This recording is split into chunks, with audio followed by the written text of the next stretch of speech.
အားလုံးပဲမင်္ဂလာပါရှင်ဒီနေ့မှာခိုင်နေတူတူမိမိကာရာအိုပွဲရူအန်တူကိုရဲ့ unit 3 Kiyoshi အကျစ်တလေးတွေကိုလေ့လာသွားကြရအောင်နံပါတ်1ကတော့အာရီဂါတိုင်းကျေးဇူးတင်တော့ကျေးဇူးတင်စရာကောင်းတော့အဲ့တော့ရေဘုံကပြောခိနောဝါတာရှိနောမိုတိုရဲ့ခိတေခရတာအာနာတာနောခိမိုချီကအာရီဂါတိုင်းယောဂဖြစ်နေတဲ့ငါစီကိုလာပေးတဲ့မင်းရဲ့စိတ်ကိုကျေးဇူးတင်ပါတယ်မိုးရှိဝခင်နိုင်အာနာတော်ဆိုတဲ့အဓိပ္ပာယ်ပါご迷惑をおかけして申し訳ありませんでしたအနောက်ရှက်ပေးမိရဲ့အတွက်ကြောင့်မလို့တောင်းပန်ပါတယ်အာနာပါတယ်めでたいပျော်ရွှင်သောဂုဏ်ယူစရာကောင်းသော子供たちの大学合格や結婚など今年はめでたいことが多かったကလေးတွေရဲ့တက္ကသိုလ်အောင်မြင်တာเนาะတက္ကသိုလ်စာမေးပွဲအောင်မြင်တာတွေပြီးတော့ရင်အိမ်အောင်ပြုတဲ့ဒီလက်ထပ်ပွဲစတာတွေနဲ့ဒီနှစ်ကတော့ပျော်စရာကောင်းတဲ့ဒါမှမဟုတ်လေဂုဏ်ယူစရာကောင်းတဲ့အရာတွေနဲ့ပဲများနေခဲ့ပါတယ်ဆိုင်းဝိုင်းနာပျော်ရွှင်သောကံကောင်းသောဤယူခြင်းနိမေကူမာတဲ့ဆိုင်းဝိုင်းတာတငယ်ချင်းကောင်းနေနဲ့ဝင်းရံနေတဲ့အတွက်ကြောင့်မလို့ငါဘဝပျော်ရွှင်မှုကောင်းတဲ့ကံကောင်းတယ်ပေါ့နော်ခိုးရှိလွမ်းဆွတ်သောခုနှစ်တော်ရောရှင်ခိုးပြီးတော့ဖူရုဆတ်တိုကခိုးရှိနာနီနာနီကခိုးရှိဆိုပြီးသုံးပါတယ်တခုခုကိုလွမ်းဆွတ်တယ်လို့ပြောချင်တဲ့အခါမျိုးမှာသုံးပါတယ်အဲ့တော့ဒီမှာဆိုရင် तू ကတိုင်းပြည်ပေါ့နော်အခြားနိုင်ငံသားရောက်နေတာဖြစ်ကောင်းဖြစ်နိုင်တယ်ဒီတိုင်းပြည်မှာကြံခဲ့တဲ့မိဘနှစ်ပါးဒါမှမဟုတ်လေရည်စားကိုမွေးရစာတီကိုလွမ်းတယ်နာစကရှိရလဲလွမ်းပွေကောင်းသောဆိုတဲ့အဓိပ္ပာယ်ဖြစ်ပါတယ်ဥပမာအိမ်ကိုတတိယပြီးတော့ပြန်လွမ်းတာမျိုးအဲ့လိုမျိုးအရာလေးတွေပေါ့နော်ခိုတိုမိုနိုကိုတို့ကနာစကရှိဆိုရင်ကလေးဘဝဟာလေးတွေကိုလွမ်းလိုက်တာပေါ့နော်ကိုကလူကြီးဖြစ်လာတဲ့အချိန်မှာကလေးဘဝအကြောင်းအရာလေးတွေကိုပြန်ပြီးတော့လွမ်းဆွတ်တန်တာတယ်လွမ်းပွေကောင်းတယ်ဆိုရင်နာစကရှိကိုသုံးလို့ရပါတယ်はいနောက်တစ်ခုက幼いရငယ်ရွယ်သောဆိုတဲ့အဓိပ္ပာယ်ပါ幼い子供が遊んでいるကလေးငယ်လေးကစားနေပါတယ်心細いဒီနေရာမှာဟိုဆိုいဆိုတဲ့အကျစ်တလေးကိုခိုကိုရိုနဲ့ပေါင်းလိုက်တဲ့အခါကျတော့ဘိုဇိုကြီးလို့ဖတ်ပါတယ်ခိုကိုရိုဘိုဇိုကြီးသူကအထီးကျန်တဲ့အကူအညီမဲ့တော်ဆိုတဲ့အဓိပ္ပာယ်ပါ初めて来日した時は言葉もわからず知り合いもなくとても心細かったပထမဦးဆုံး来日ဆိုတာကဂျပန်ကိုလာတာကိုပြောတာပါပထမဦးဆုံးဂျပန်ကိုဆက်ရောက်တုန်းကဆိုရင်စကားလည်းနားမလည်ဘူးနောက်ပြီးတော့အတိလည်းမရှိဘဲနဲ့အရန်ကိုမှအထီးကျန်တဲ့အရန်ကိုမှအကူအညီမဲ့ခဲ့ပါတယ်တဲ့かわいそうなတနာစရာကောင်းသော子供を叱ったが泣いているのを見てかわいそうになったကလေးကိုဆူလိုက်ပေမဲ့လို့ငိုသွားတဲ့ဟာကိုကလေးကငိုသွားတာကိုကြည့်ပြီးတော့တနာသွားတယ်気の毒なဆိုတာဂယုဏတတ်သောတနာသော彼女先日お父さんを事故で亡くされたそうだよお気の毒にသူမဆိုရင်တဲ့ပြီးခဲ့တဲ့ရက်တုန်းကသူ့အဖေကိုဒီ accident မှာပေါ့နော်သူ့အဖေက accident နဲ့ဆုံးသွားတဲ့ပုံပဲတနာဖို့ကောင်းလိုက်တာပေါ့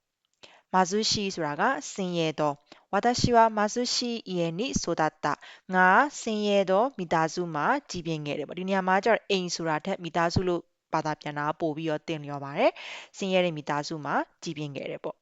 အိုရှိရဲ့အဓိပ္ပာယ်ကနှမျောစရာကောင်းသောဥမာဆောင်းမွဲအောင်ကန်ဒီကိုမှအမှတ်အနှဲငယ်လေးနဲ့ကတ်ကြတာမျိုးပေါ့နော်တခုခုအောင်မြင်ကန်ဒီဖြစ်ခံဒီလေးမှာအနှဲငယ်လေးပဲလိုသွားတယ်ဆိုရင်ဒါမျိုးကိုနှမျောစရာကောင်းသောအိုရှိလို့သုံးလို့ရပါတယ်あと一つ問題ができていれば合格だったのに惜しかったနောက်ထပ်မေးခွန်းတစ်ပုတ်လောက်သာဖြေနိုင်မယ်ဆိုရင်အောင်ရမှာကိုကွာအခုကြတော့မအောင်ပါဘူးပေါ့နော်နှမျောဖို့ကောင်းလိုက်တာ惜しかったはいနောက်တစ်ခုကတော့仕方がないဆိုတာကရွေးချယ်စရာမရှိဘူးပေါ့နော်ဒါကိုလုပ်ကိုလုပ်ရမယ်ဆိုတဲ့ပုံစံမျိုးဖြစ်ပါတယ်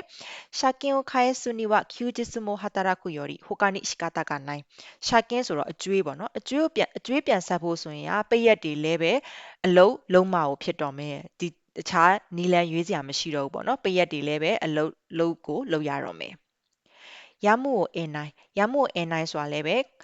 သူရှောင်လွဲမရဘူးမဖြစ်မနေလုပ်ကိုလုပ်ရတော့မယ့်အခြေအနေမျိုးဖြစ်လာတဲ့အခါမျိုးမှာဆိုရင်ရမှုကိုအင်နိုင်လို့သုံးလို့ရပါတယ်この嵐では休校もやむを得ないဒီအာရရှိဆိုတာမုံတိုင်းမှာဒီမုံတိုင်းပုံစံမျိုးတွေကတော့ကျောင်းတွေလည်းနားကိုနားရရမယ်ပေါ့နော်ကျောင်းတွေလည်းပိတ်ကိုပိတ်ရရမယ် Q9 ဆိုတာကကျောင်းပိတ်တာမျိုးပြောတာပါအဲ့တော့ကိုကတော့မပိတ်ချင်ပေမဲ့လို့မုံတိုင်းကျောင်းရှောင်လွဲလို့မရဘူးဒါအောင်မဖြစ်မနေလုပ်ကိုလုပ်ရရမယ်ပေါ့နော်အဲ့လိုအခြေအနေမျိုးမှာသုံးပါတယ်はいနောက်တစ်ခုကတော့မန်ဒုတ်ဆိုင်ဆိုတာကစိတ်ရှုပ်စရာကောင်းသောゴミの分別はめんどくさいが環境のためには仕方がない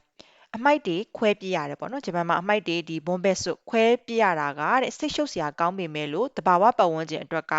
မဖြစ်မနေတာကလောက်ကိုလောက်ရမယ့်အရာဖြစ်တယ်ရှီကာတာကနိုင်မတက်နိုင်ဘူးလေတဘာဝပတ်ဝန်းကျင်အတွက်ပဲလောက်ရမှာပေါ့ရှီဆုခိုီဆိုတာကအတင်းကျပ်ဖြစ်သောခေါင်းမာသောဆိုတဲ့အဓိပ္ပာယ်ပါမိဆဲတဲ့တန်ယနိရှီဆုခိုကုစစမဲရာတဲ့တဲ့ခုမတ်တာအဲ့တော့ဆိုင်မှာဝန်ထမ်းစီကနေပြီးတော့အတင်းကျပ်ကြီးညှိုးခံရတယ်ပေါ့နော်အတင်းကျပ်ကြီး recommend ပေးရတဲ့အတွက်ကြောင့်မလို့အရန်ကိုစိတ်ညစ်တယ်မှာဝန်ထမ်းကနေပြီးတော့ဒါလေးကောင်းတယ်ဒါလေးဝယ်ပါစသဖြင့်အတင်းကျပ်ကြီးကိုညှိုးတဲ့အခါကျတော့စိတ်ညစ်ရတယ်ပေါ့နော်ခုမတ်တာစိတ်ညစ်တယ်ဒုက္ခရောက်တယ်ပေါ့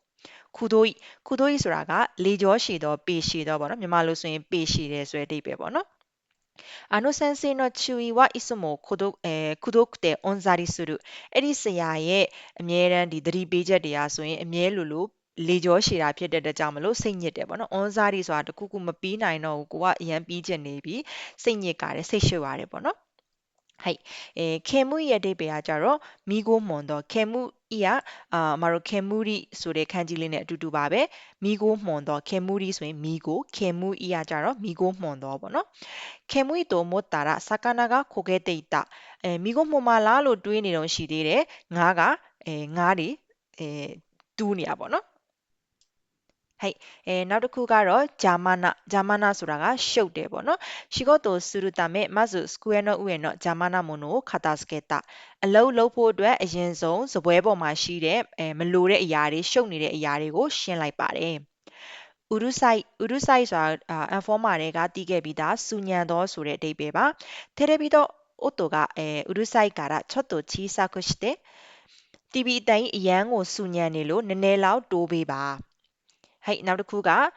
ဆိုးရှိဆိုတာလည်းပဲသူကစူညံတယ်စူညံပွက်လောရိုက်တော့ဆိုတဲ့ဒီဥရုဆိုင်တဲ့ပို့ပြီးတော့အတန်စူညံတယ်ဆိုတာမျိုးကိုပြောချင်တဲ့အခါမှာဒီ adjective လေးကိုသုံးလို့ရပါတယ်ဆိုးရှိ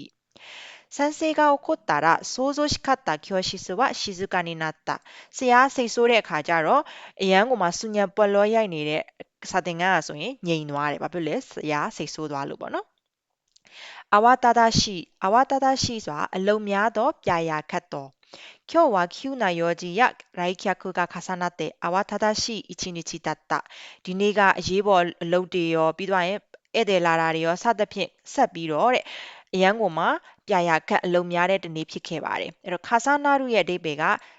တစ်ခုနဲ့တစ်ခုဆက်ဖြစ်တယ်ဆိုတဲ့အဓိပ္ပာယ်ပေါ့နော်။ဒီခန်းကြီးလေးကတော့ကြည့်မယ်ဆိုရင်တစ်ခုပေါ်တစ်ခုထပ်နေရဆိုပုံစံလေးမြင်ရရလေအဲ့တော့သူ့ရဲ့အဓိပ္ပာယ်ခါဆာနာရုဆိုတာကတစ်ခုနဲ့တစ်ခုပေါ်တစ်ခုထပ်ထားတယ်ဆိုတဲ့အဓိပ္ပာယ်ဒီမှာဆိုရင်လေရုတ်တရက်ဒီအရေးပေါ်ကိစ္စတွေရောရုတ်တရက်ဒီမှာ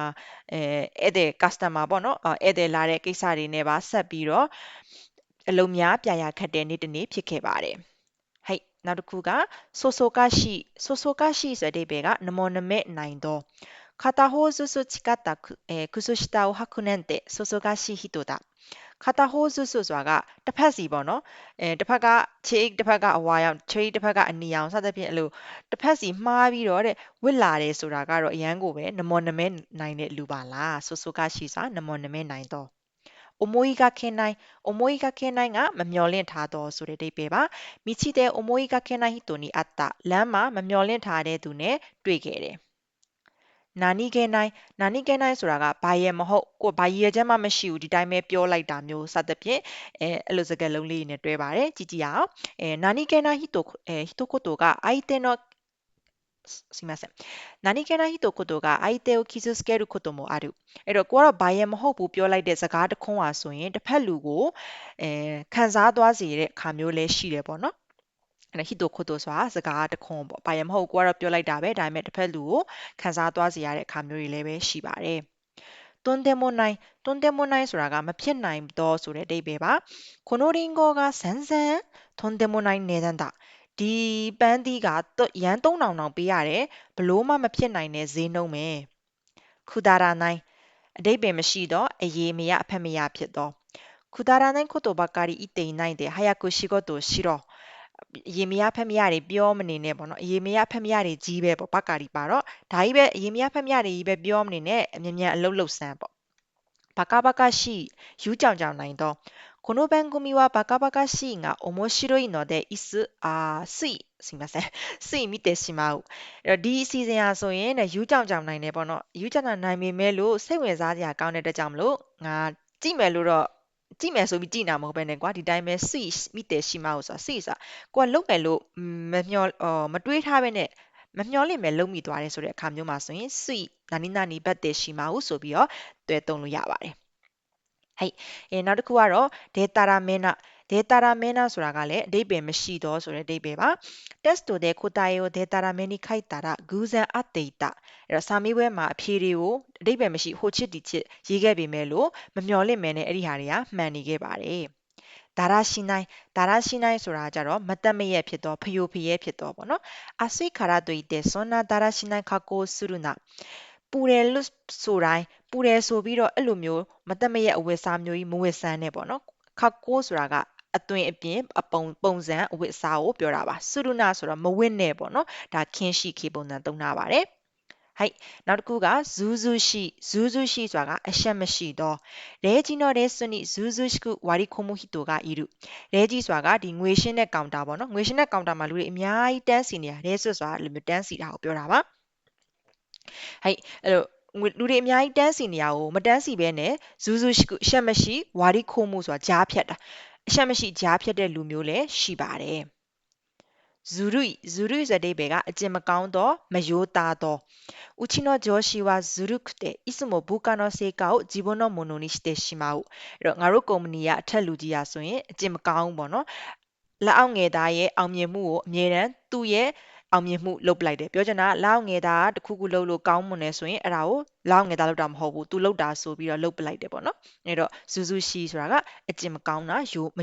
ယိုးမသားဖြစ်တာကိုပြောတာပါニクラシရဲ့အဓိပ္ပာယ်ကမုန်းစရာကောင်းသော我が子は可愛いが反抗的な態度を取ると憎らしい時もある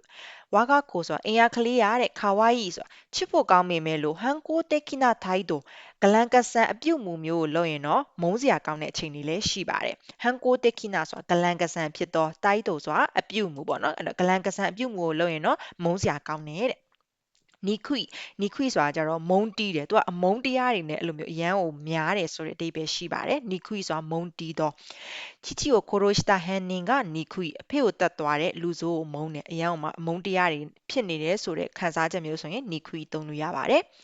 ခေဝါရှိရဲ့အဓိပ္ပာယ်ကမတ်ဆောက်တော့ခေဝါရှိယာမမီချီကိုနိုဘိုရုမတ်ဆောက်တဲ့တောင်လန်းကိုတက်ပါတယ်